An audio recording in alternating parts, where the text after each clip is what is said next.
Mac wants to go again. I like that song. Well, that's just the background music for our study tonight. Thank you. All right. Genesis chapter 24. Now, I can tell you now, we won't get all the way through this chapter. Shocking. Merrill, you never would have guessed it, right? Not even a long one either. Now, probably get down to about verse Yeah, it is 14 a long one. tonight. It is. I didn't realize. Yeah, it is actually a fairly lengthy. Yes, it is. Actually, I think chapter 24 is the longest chapter in the book of Genesis. We definitely won't get through it. Might take us a Sunday, a Wednesday, and possibly another Sunday to get through this chapter. Maybe another Wednesday. I don't think it'll go that long. But anyway, chapter 24, verse 1. Now, keep in mind at this point in our text, in the story here, Sarah has just died and Abraham's finally got himself a piece of land, although probably not a large one. And it says, verse 1, Now Abraham was old, advanced in age, and the Lord had blessed Abraham in every way. Now, it's interesting that as we go along in this, we know Abraham was already old. Now, whether this story takes place fairly soon after the death of Sarah or whether it had been still several years, we absolutely have no way to tell. We just don't know. But we do know that apparently Abraham's getting on up in age himself. Now, what's really interesting to me is as Abraham calls his servant in, which we'll see in verse 2, Abraham's laying on his bed like he's himself almost on his deathbed. But we know Abraham married another wife after Sarah had died and had several kids by this other woman, Keturah. So either Abraham recovered and wasn't as bad off as he thought, or this story is a jump ahead and we've actually covered several years of history just from one chapter to the next. And the chapters that talk about Abraham's relationship with Keturah might be one of those situations where Moses goes back and fills in the details. Wasn't Isaac already like 37 by the time Sarah died? Yes. So he's getting to be a pretty old man himself and hasn't married yet. Well, So if this represents another long span, then he's going to be a really old man by the time he marries. So I'm thinking it's probably not a big long span of duration, but of the time that he had the other wives and the other children before this happens. and that's a possibility. But what I'm getting to in this whole issue of how much time has transpired actually points to just what you just mentioned there, is the fact that we know Isaac was already about 37 and Isaac has not gotten married, whether by his own choice or whether he was leaving it up to his parents to get him a wife. I don't know, if it'd been me, I'd be in there in my old man's bedroom saying, if you want me to wait on you, you better get busy. But we know it didn't happen that way. So anyway, verse 2, And Abraham said to his servant, the oldest of his household, who had charge of all that he owned, Please place your hand under my thigh. Now don't read too much into that. I'll explain that little custom in a minute. But now, here's the question. This servant, the oldest in his household, is not named other than he was the most senior. Which makes you wonder, is this the guy that originally had been named as Abraham's heir because he didn't have any kids? In all probability, that's who we're talking about here, is his servant that had been born in his household, who was his apparent heir, because up until Isaac and Ishmael, excuse me, Abraham didn't have any heirs. Wasn't he named earlier on? He was. And the fact that Moses does not name him now kind of tells us that he's incidental to the story. That Moses, as he relates this history, probably wanted to play down the role of that individual and just pointed out he was the trusted servant, but who he was not important to the story. That's the take I kind of walk away from this. Now, when Abraham asked, he said, place your hand under my thigh. Now, Abraham could have been sitting, laying in bed, wouldn't have made any difference. This really is not any kind of a weird, kinky thing. We would look at it and go, oh, I don't think so. But that was a normal custom then. It was a way, basically, of establishing that, number one, you're the servant and I'm the master. And by submitting yourself in such a way, it was the way for the master of the house to basically put the servant under an oath. You know, it's like, I got something I want you to do, and I want you to swear to me that you're going to take this seriously and go do it. We actually have a similar custom in our, in our own culture. It's called this.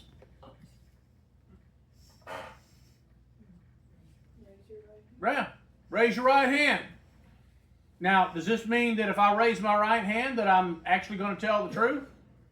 It doesn't in any way obligate me. It's just our culture's way of establishing that we're at least claiming that we're going to tell the truth, or we're going to do what it is that we're being, asked of.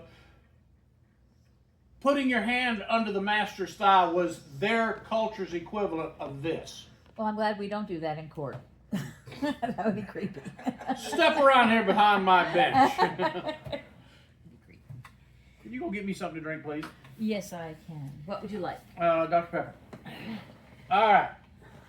Verse 3 says, and I will make you swear by the Lord, the God of heaven and the God of earth, that you shall not take a wife for my son from the daughters of the Canaanites among whom I live, but you shall go to my country and to my relatives and take a wife for my son Isaac.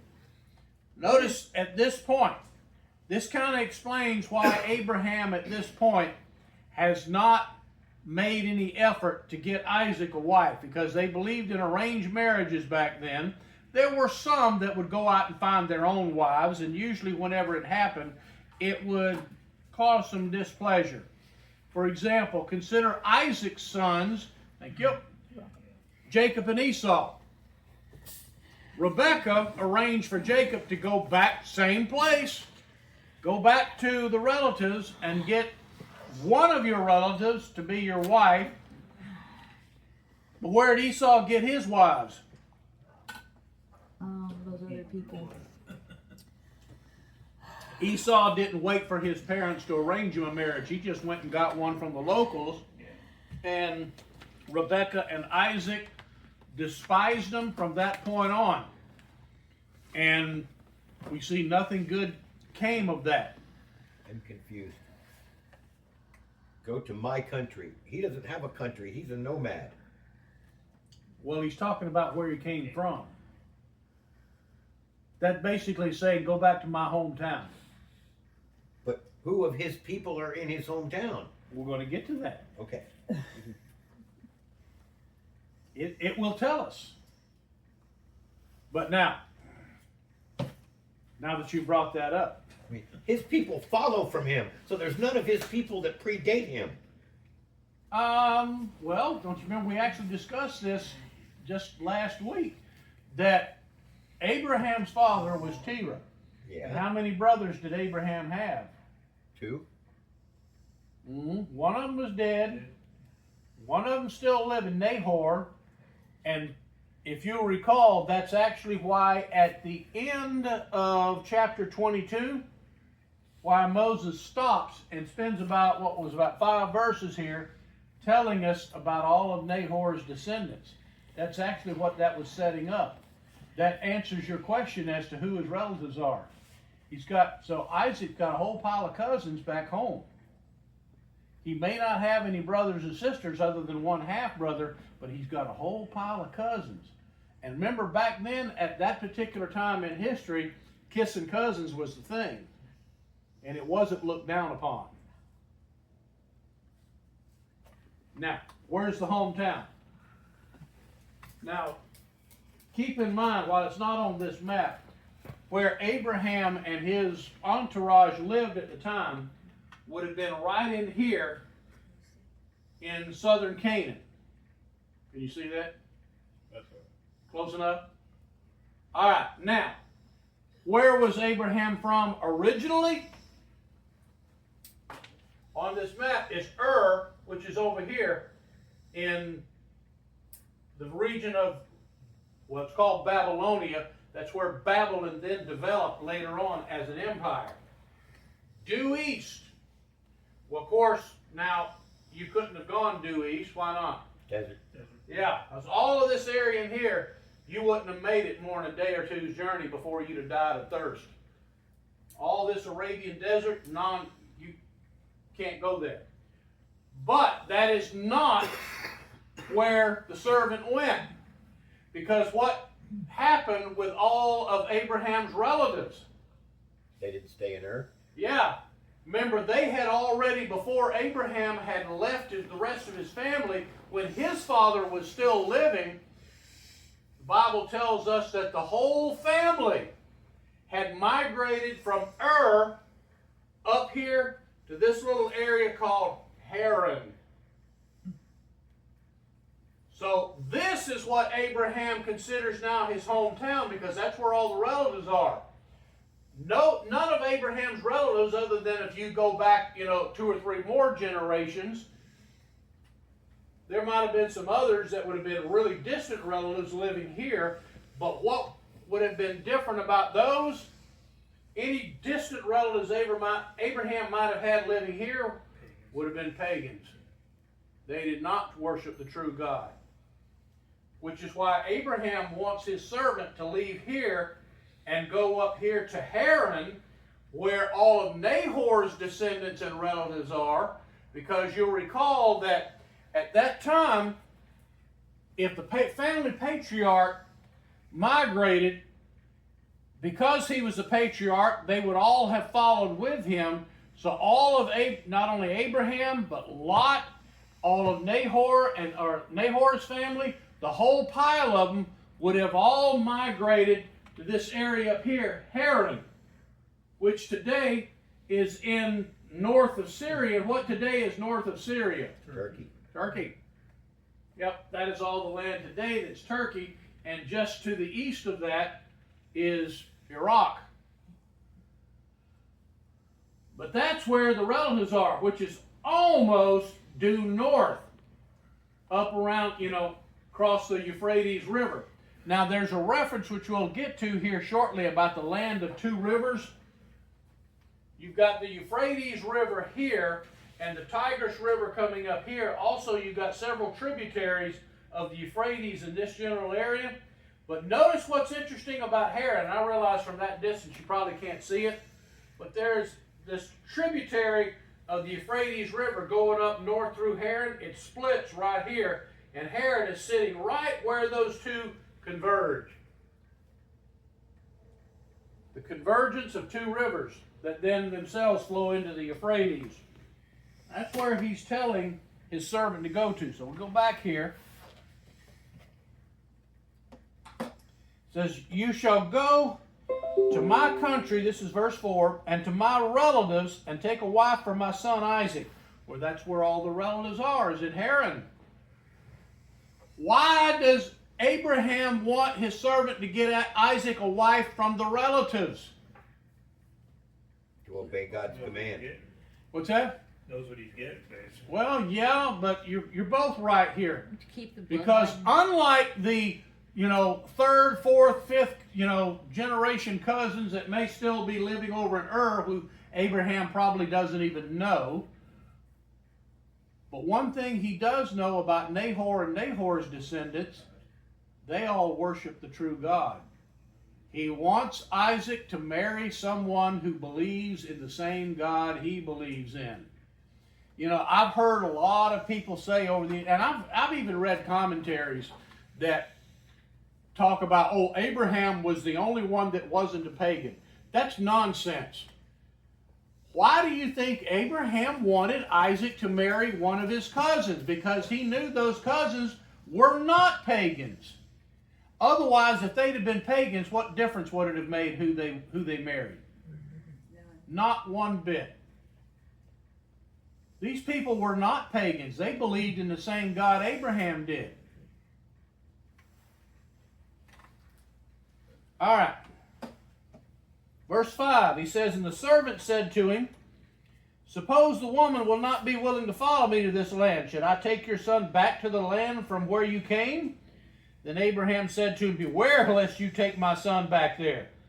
The Lord, the God of heaven, who took me from my father's house and from the land of my birth, and who spoke to me, and who swore to me, saying, to your descendants I will give this land. He will send his angel before you, and you will take a wife for my son from there. What does this tell us about Abraham's belief? His faith. He knew that if God has promised him and his descendants that land, he knew God would take care of the problem. But once again, I think that is a testimony that Abraham knew his relatives worshiped God. Because otherwise, how is it that Abraham has so much confidence that God's going to take care of the problem? Because he knows he's sending his servant to go get a wife from those who are not pagans.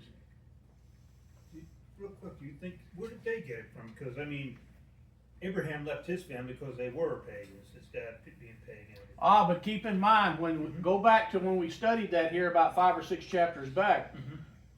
When they left Ur, it wasn't just Abraham. Oh, yeah. It was Abraham's father Terah, and all the family left Ur and migrated to Haran. And God didn't tell Abraham to go to a land, God said, I want you to go to a land that you've never been to before, and I'm going to give that land to you. That conversation with God did not take place until after Terah, his father, had died, and they were all up here in Haran. Gotcha.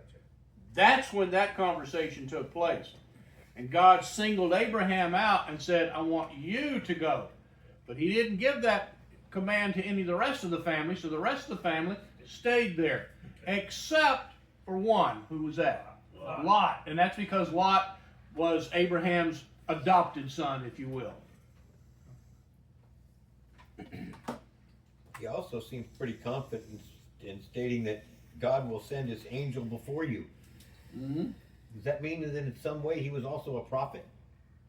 Actually, the Bible tells us that Abraham was a prophet. Because you remember just a couple of passages back, even the pagans recognized that Abraham was a prophet of God. And one of the reasons we know that Abraham was a prophet is Abraham had several personal conversations with God. So verse 8 it says, but if the woman is not willing to follow you, then you'll be free from this my oath. Only do not take my son back there. He doesn't want Isaac to go back there because that would basically be reversing what God had told him. He said, God said, I want you to go to this land. I'm going to give this land to you and to your descendants. So Abraham doesn't want to take the chance that Isaac's going to go back, meet himself a wife, and decide, you know what, I'm here with a bunch of relatives. My dad's old as the hills. Mom is dead. I think I'll just stay here. Abraham doesn't want that to happen. So he wants to make sure Isaac does not leave his sight. So he sends his servant to go find Isaac a wife for him. He said, whatever you do, in other words, Abraham, and this is another reason why I say there's a possibility here that there may have been some time that elapsed here, because why is Abraham so worried about, whether his servant's going to take Isaac back? Abraham's looking forward to the possibility he may be dead soon.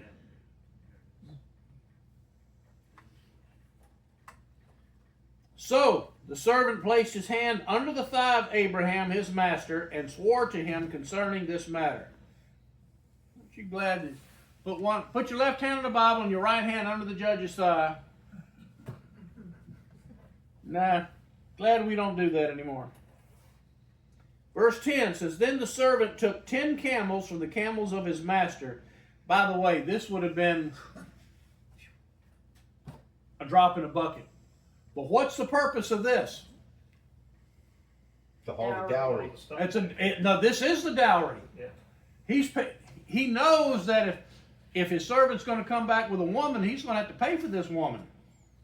It says, took 10 camels from the camels of his master, and set out with a variety of good things of his master in his hand, and he arose and went to Mesopotamia. And some of your translations may call this Aram Naharaim, which is nothing more than a Hebrew name for, guess where? Mesopotamia. Haran and Mesopotamia. Mine says the city of Nahor. Which, guess where that is? Haran. Because where's Nahor? Up here in Haran. Okay. Arose and went to Mesopotamia to the city of Nahor. Well, there you go. And he made the camels kneel down outside the city by the well of water at evening time, the time when women go out to draw water. Why at evening time? Because it wasn't the morning water. Well, that's not only when they get in the water for the evening, but also it's cooling off. Yeah. Because this area over here, that's an area that gets blazing hot during the summer. In fact, this whole area here in the summertime is just unbearable during the daytime.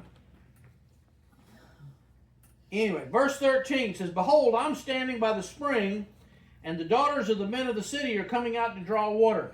You skipped the verse. Oh, did I? Okay, verse 12 says, And he said, O Lord, the God of my master Abraham. By the way, when he says, O Lord, any of you notice how that's written? All caps. All capital letters. He didn't just call upon this generic God of Abraham. He called God by name. So the God of my master Abraham, please grant me success today and show loving kindness to my master Abraham. Why would he call upon God by name? Consider this. Why would Abraham trust this particular servant to go find his son a wife? Because in God himself. Because he's a believer. Absolutely. This servant also believes in the true God. And had the presence of mind to pray. And he prayed, said, Behold, I'm standing by the spring, and the daughters of the men of the city are coming out to draw water. Now, may it be that the girl to whom I say, Please let down your jar so that I may drink, and who answers, Drink, and I will water your camels also. May she be the one whom thou hast appointed to thy servant Isaac, and by this I shall know that thou hast shown loving kindness to my master. Why do you suppose he picks this particular test? Why, because of course, if somebody came out there and an elderly gentleman, because you figure if this is the senior servant in the household, Abraham's already himself as old as the hills. If this is the guy that's the oldest of all the servants, how old do you figure he probably is? Not much younger than Abraham. Yeah, not a whole heck of a lot younger. He might be probably 80, 90, 100 years old himself. So if some young lady comes out and a guy who figures is probably about, 5 or 6 times her age asks for her to give him a drink of water, what would the naturally respected thing be to do? Give the old man a drink of water. So that in itself would not have been a test. Notice he says, and offers to water my camels. Why do you think he picks this particular test? Because she's going the extra mile. There you go. He is looking for somebody who's benevolent enough and nice enough to say, not only am I going to give you a drink of water, I'll water your camels for you. He's looking for somebody who's going to be a nice girl for his, for Isaac. God's got common sense here. Because let's face it, all of us know that, you know, you can marry good looks, but if you got a bad personality, what's going to happen down the road? Going to get tired of that. He wants somebody, he's smart enough and old enough to realize that he wants somebody who's going to be not, yeah, I see that over there. He wants somebody that's going to be nice. It's got a good personality. So, And I'll take care of your camel, honey. yeah, you take care of my cat. Well, you do water my cat. Which now that I think about it, you're the one that came up with the cat. You want to blame it on me. All right, drink and I will water your camels also. May she be the one whom thou hast appointed thy servant Isaac, and by this I shall know that you have shown loving kindness to my master. So, he uses this particular test. So, again, and it's interesting that while the Bible does not, you know, definitely tells us not to test God, this isn't a test of God. He's just got enough common sense to realize that, you know, he's just laying out a condition that if this is the right one, God's going to show me. All right, we'll pick up there with verse 15 on Wednesday. He knows how the Lord works.